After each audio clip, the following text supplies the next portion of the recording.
வணக்கம் வாகேஸ்வடிகளே. நம்ம சுரேஷ் அகாடமியில் கட்டாய தமிழ் மொழி தகுதி தேர்வுக்கு ஒரு மெட்டீரியல் ப்ரிப்பேர் பண்ணியிருக்காங்க. ஸோ இதை பற்றி தான் நம்ம இன்றைக்கி உங்களுக்கு சின்ன ஹிண்ட்ஸ் தரப்போகிறேன். ஸோ இது என்ன அப்படின்னா, முந்தைய ஆண்டு அசல் வினாத்தாட்களையெல்லாம் மொத்தமாக சேர்த்து நமக்கு ஒரு சின்ன ஐடியா கிடைக்கிற மாதிரி கொடுத்துருக்காங்க. இந்த தகுதி தேர்வுடைய நோக்கம், இதனுடைய முக்கியத்துவம் அப்படிங்கிறது உங்களுக்கு தெரியும். இந்த தகுதி தேர்வில் நம்ம 40% மதிப்பெண்கள் பெற்றால் மட்டும்தான் நம்மளுடைய தேர்வுக்கான அந்த தேர்வு தாள் வந்து திருத்தப்படும். ஸோ அது என்ன கொடுத்துருக்காங்க அப்படிங்கிறத பார்ப்போம். ஸோ இதுக்கு முன்னாடி நமக்கு கவர்மெண்ட் எக்ஸாம்ல நடந்த ப்ரீவியஸ் இயர் கொஸ்டின்ஸ், அதில் உள்ள என்னென்ன தேர்வுகள் நடந்துச்சு, அங்கே கட்டாய மொழி தகுதி தேர்வுக்கு என்னென்ன கேட்டிருந்தாங்க, அந்த வினாக்களை எல்லாம் தொகுத்து நமக்கு கொடுத்துருக்காங்க. இப்போ பார்த்தீங்கன்னா டிஎன்பிஎஸ்சி குரூப் 1 சர்வீஸ் 2024 நடந்தது. அது குரூப் 1B 2024 நடந்தது. டிஓ எக்ஸாமுக்கு அசிஸ்டன்ட் கன்சர்வேட்டர் ஆஃப் ஃபாரஸ்ட் அந்த இதுக்கானது 23 நடந்தது, 22 நடந்தது. கட்டாய மொழி தகுதி தேர்வு வந்ததுக்கு அப்புறம் எத்தனை தேர்வுகள் நடந்துச்சோ அந்த வினாக்களை எல்லாம் நமக்கு தொகுத்து ஒரு புத்தகமா நமக்கு சுரேஷ் அகாடமில இருந்து கொடுத்துருக்காங்க. ஸோ இதுதான் அதனுடைய பொருளடக்கத்தை பார்த்துக்குங்க.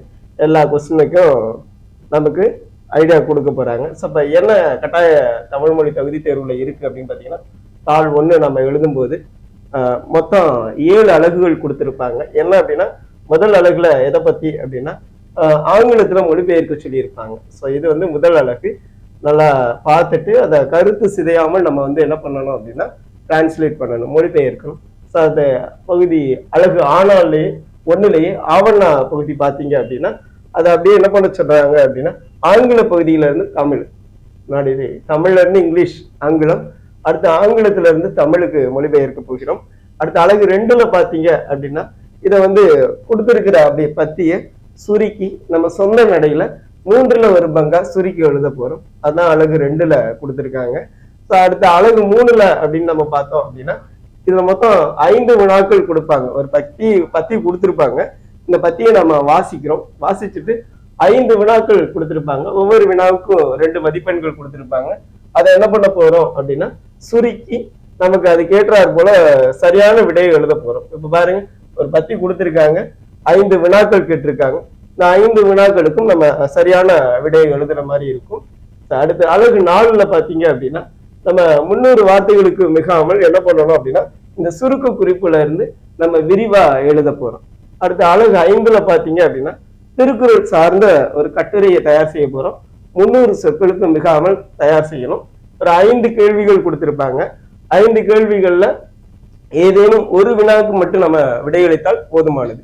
அடுத்த அலகு 6ல பாத்துங்க அப்படின்னா கடிதம் வரைதல். 2 விதிமுறைகள் கொடுத்திருக்காங்க. 3 வினாக்கள்ல ஒரு வினாக்களுக்கு விடையளித்தால் போதும். 250 சொற்களுக்கு மிகாமல் விடையளிக்கணும். சரிங்களா? நமக்கு 11, 12, 13 சுட்டு ஒரு 3 வினாக்கள் கொடுத்திருக்காங்க. அடுத்து அலகு 7 பாத்தீங்க அப்படின்னா 5 பிரிவுல இருந்து 4 வினாக்கள் கொடுத்திருப்பாங்க. ஒவ்வொரு பிரிவிலும் உள்ள அனைத்து வினாக்களுக்குமே விடையளிக்கிறது மாதிரி இருக்கும். ஒவ்வொரு பத்திக்கும் 4 மதிப்பெண்கள். சரிங்களா? இந்த அலகு ரொம்ப 7 வந்து ரொம்ப எளிமையா இருக்கும். நம்ம இந்த 5 பிரிவுலையும் பாருங்களேன், 20 மதிப்பெண்கள் கொடுத்துருக்காங்க. 5 பிரிவுகளுக்கும் சேர்த்து 20 மதிப்பெண்கள் மொத்தத்துக்கும் சேர்த்து கொடுத்துருக்காங்க. பாருங்க, முதல்ல கீழே கொடுக்கப்பட்டுள்ள சொற்களுக்கு சொந்த வாக்கியங்கள் அமைத்து எழுத சொல்லியிருக்காங்க. இப்ப 4க்கு நாள், மடமட, கலகல, சடுகுடு அப்படின்னு கொடுத்துருக்காங்க. 4க்கு நாள் இந்த சொல்ல வச்சு சொந்த நடையில நம்ம ஏதாச்சும் 4க்கு நாள், ஒவ்வொரு நாளும், சரியா, இந்த மீனிங்ல நம்ம எழுத போறோம், பொருள்ல எழுத போறோம். மடமட, கலகல இந்த இரட்டை கிளவிகளை பயன்படுத்தி எழுதணும். எடுத்துக்காட்டு, மடமடவென முறிந்தது, கலகலவென சிரித்தாள், இந்த மாதிரி சடுகுடு அப்படிங்கிற அந்த சொல்ல வச்சு நம்ம எழுதுற மாதிரி இருக்கும். நம்ம சொந்த நடையில ஒரு வாக்கியத்தை உருவாக்கணும். எழுத்து பிழை இல்லாம, பிறமொழி சொற்கள் களவு இல்லாம தமிழ் சொற்களை மட்டுமே பயன்படுத்தி நம்ம அந்த வாக்கியத்தை உருவாக்குறது மாதிரி இருக்கும். அடுத்து பாத்தீங்கன்னா வினா எண் 15 பாருங்க. வினை சொற்களை பயன்படுத்தி ஒரே தொடர் அமைக்கும். ஒரே சொற்கள், ஒரு தனி வாக்கியத்தை நம்ம உருவாக்க போறோம். வாடி வதங்கி எல்லாமே நேரிணை சொற்களாகவே கொடுத்துருக்காங்க.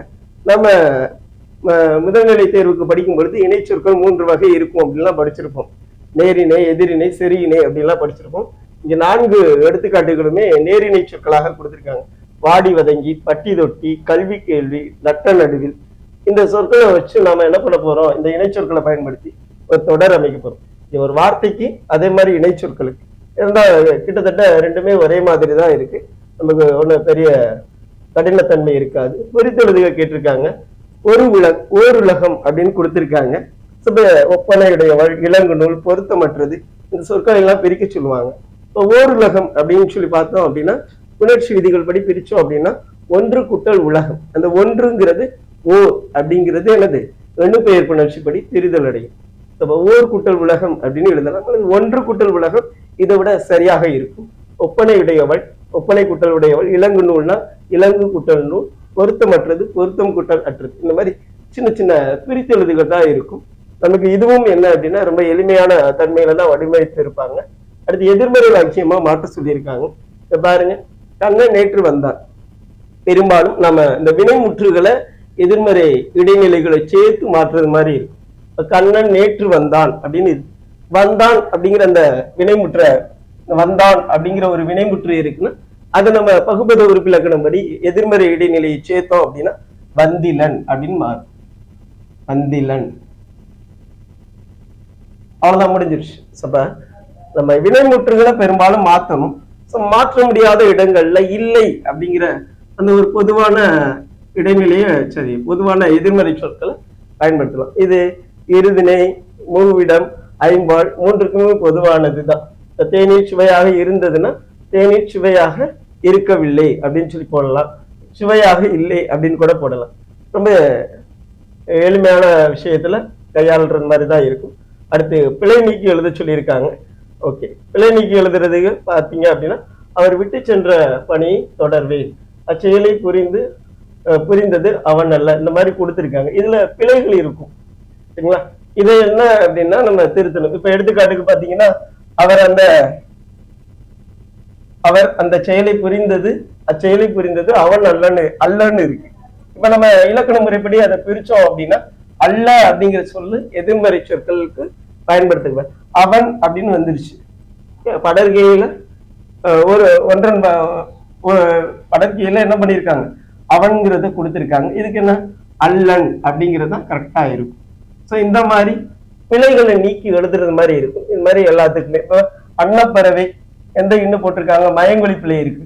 திருவள்ளுவர் செல்வன் அப்படின்னு பார்த்தோம்னா இங்க என்னது, இந்த மகிழ் திருவள்ளுவர் செல்வன் அப்படிங்கிறது என்னது வினைத்தொகை. அப்ப இங்கெல்லாம் இச்சு வராது. இந்த மாதிரி சின்ன சின்ன பிழைகள்லாம் நம்ம திருத்துறது மாதிரி இருக்கும். அவ்வளவுதான் இதுல உள்ள விஷயங்கள். ஸோ அடுத்து இது பாருங்க. ஓகே, இப்ப நமக்கு கட்டாய மொழி தகுதி தாளுக்கு தாள் 1க்கான விரித்துரைக்கும் வகை அந்த ஆன்சர் கீ கொடுத்துருக்காங்க பாருங்க. நமக்கு இப்ப நம்ம பார்த்த கேள்விகளுக்கான ஆன்சர் கீ கொடுத்துருக்காங்க. ஒவ்வொரு இதுக்கும் விடையோட கொடுத்துருக்காங்க. இந்த மாதிரிதான் நம்மளுடைய அந்த நூலை தொகுத்து வச்சிருக்காங்க. முந்தைய ஆண்டு வினாத்தாட்களுக்கான சரியான விடைகளை தொகுத்து வச்சிருக்காங்க. கட்டாயம் இதை வாங்கி படிங்க. தகுதி தேர்வு ரொம்ப முக்கியம் அப்படிங்கிறது உங்களுக்கு தெரியும். 40% மதிப்பெண்களை பெற்றால் மட்டுமே நம்முடைய தேர்வு நம்ம எழுதின அந்த விடைத்தாள்கள் என்ன பண்ணுவாங்க, திருத்துவாங்க. ஸோ அதனால நமக்கு இந்த 7 யூனிட் 7 அலகுகளையுமே நம்ம கட்டாயம் என்ன அப்படின்னா அதை நம்ம என்ன பண்ணணும், கேள்விகள் அட்டன் பண்ணா மட்டும்தான் நமக்கு என்னது சரியான மதிப்பெண்கள் கிடைக்கும். ஸோ இதுல இவ்வளவுதான் மதிப்பெண் அப்படின்னு நிர்ணயம் பண்ணாம எல்லா கேள்விகளையும் நம்ம அட்டன் பண்றது மாதிரி இருக்கும். ஓகே, எல்லா வினாக்களையும் எதிர்கொண்டால் மட்டுமே நமக்கு 40% மதிப்பெண்கள் கிடைக்கும். நமக்கு அழகா இது பண்ணியிருக்காங்க, ரெடி பண்ணியிருக்காங்க பாருங்க இந்த புத்தகங்கள். இந்த வினாக்கள்லாம் பாருங்க. இந்த ஒரு கடிதம் வரைதல் எப்படி அழகா, பெரும்பாலும் இந்த அனுப்புனர் பெறுநர்ல எல்லாம் என்ன பெறுநர் கொடுத்துருவாங்க, நம்ம எழுதிடலாம், ஒன்றும் பிரச்சனை இல்லை. அனுப்புனர்ல நம்மளுடைய பெயரையோ நம்மளுடைய ஊரையோ நம்மளுடைய பதிவு எண்களையோ எங்கேயுமே நம்ம குறிப்பிடக்கூடாது. பொதுவாக ஆனா ஒன்னா ஈனா ஈனா சரி, அந்த அகரம் ஆகாரம் இகரம் இந்த விஷயங்களை பயன்படுத்திக்கலாம். ஸோ இங்கேயும் அதே மாதிரி பார்த்தோம் அப்படின்னா பெயரை குறிப்பிட்டு சொல்லக்கூடாது. எல்லாமே என்ன அப்படின்னா ஒரு பொதுவான கடிதம் எப்படி தயாரிக்கணும், ஒவ்வொரு கடிதத்துக்கான கடித வரைவுகள் எந்த மாதிரியில இருக்கணும், ஒவ்வொரு அலுவலருக்கும் ஒவ்வொரு உயர் அதிகாரிகளுக்கும் எந்த மாதிரியான கடிதங்களை அனுப்பணும் அப்படிங்கிற விஷயங்களை நமக்கு இங்க தயார் பண்ணி கொடுத்துருக்காங்க. ஓகே, ஸோ எவ்வளவுதான் இதுல விஷயங்கள். இப்ப நம்ம பார்த்தீங்கன்னா இந்த மெட்டீரியல் நமக்கு ப்ரிப்பேர் பண்ணியிருக்கிறது எல்லா கிளைகள் நம்மளுடைய 6 கிளைகள்லையும் சுரேஷ் அகாடமியுடைய 6 கிளைகள்லையுமே கிடைக்கும். நீங்க அதை வாங்கி பயன்பெறலாம். தகுதி தேர்வுல நீங்க வெற்றி பெறுவதற்கு இது சிறந்த உறுதுணையாக இருக்கும் அப்படிங்கிறதுல எனக்கு நம்பிக்கை இருக்கு. உங்களுக்கு அஞ்சல் வழியில இந்த புத்தகங்களை நீங்க பெற விரும்பினால் கூட நம்ம 6 கிளைகளுக்கும் நீங்க தொடர்பு கொண்டு அவங்க கிட்ட இருந்து இந்த புத்தகங்களை பெற்றுக்கொள்ளலாம். இந்த புத்தகங்களை நீங்க அஞ்சல் வழியில பெறணும் அப்படின்னு விருப்பப்பட்டீங்கன்னா நமக்கு ஆன்லைன்ல கிடைக்கிறதுக்கு இந்த திரையில தெரியக்கூடிய இந்த தொடர்பு எண்ணுக்கு நீங்க தொடர்பு கொண்டீங்கன்னா உங்களுக்கு வீட்டுக்கு அஞ்சல் வழியில அனுப்பி வைப்பார்கள். நீங்க வருகின்ற தேர்வுல நல்ல மதிப்பெண் பெற்று தகுதி தேர்வுலையும் நல்ல மதிப்பெண் பெற்று அரசு அதிகாரியாக அமர்வதற்கு சுரேஷ் அகாடமி சார்பாக எங்களுடைய வாழ்த்துக்களை தெரிவித்துக் கொள்கிறோம். நன்றி, வணக்கம். சுரேஷ் IAS அகாடமி, வெற்றியின் முகவரி.